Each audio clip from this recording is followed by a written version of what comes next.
আসসালামু আলাইকুম, সবাই কেমন আছেন? নিশ্চয়ই ভালো।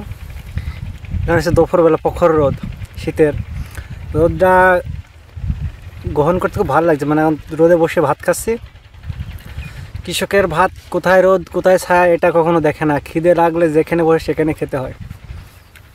তো এখন ভাত খাচ্ছি, এই যে কলমি কাটছি, কলমি কাটা শেষ হয়ে গেল, প্রায় আর একটা করে পায়ে হবে।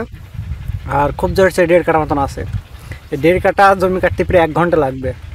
সেজন্য এখন বাজে 12:30।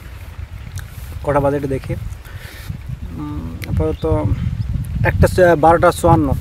একটা এই সময় তো লাঞ্চের সময়, খাওয়া দাওয়া না করলে তো হয় না।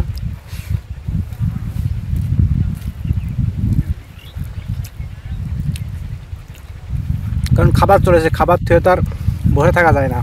সেদিন ভাতকে রেখে কখনো কাজ করা ঠিক না আমাদের হিসাবে। সেজন্য আমরা আগে খেয়ে নিই, তারপরে কাজ করা যাবে। আর আমার পেছনে সরষা ক্ষেত আছে, কলমি আছে, তুলা আছে। আর আমার পাশে আছে আমার কাদা ভাই, খুব একসাথে বেড়েছে এক সময়। হ্যাঁ, এখন সে যে বিবাহিত হয়েছে, আমি আনম্যারিড। তারও একটা সন্তান হয়ে গেছে। একসাথে ঘুরে ফিরে এখন সে দেখাচ্ছে একটা ছেলের বাপ, আর আমি কিছুই না।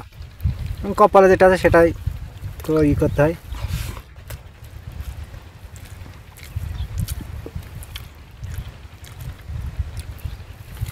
তরকারি দা লাগবে, খেয়ে নিবা, খাবো না।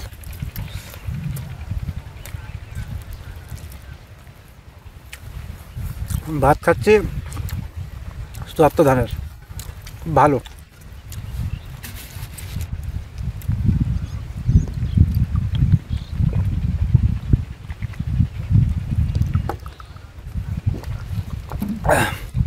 জানেনি আমার মতন মাঠে কারা বসে বসে ভাত খায়, তার মধ্যে আমি একজন।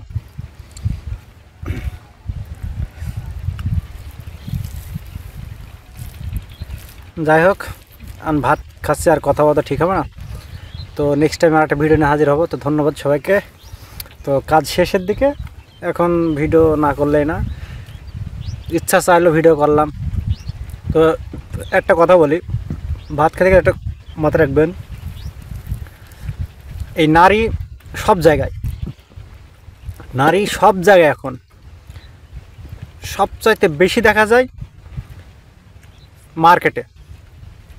সেটা গার্মেন্টসের মার্কেট বলেন, যে কোনো মার্কেটে সবচাইতে মেয়ে বেশি। যাই হোক, মেয়েদের নিয়ে বেশি কথা বলার প্রয়োজন নেই। মেয়ে মেয়ে মানে মহিলা হচ্ছে, নারী হচ্ছে মায়াবী।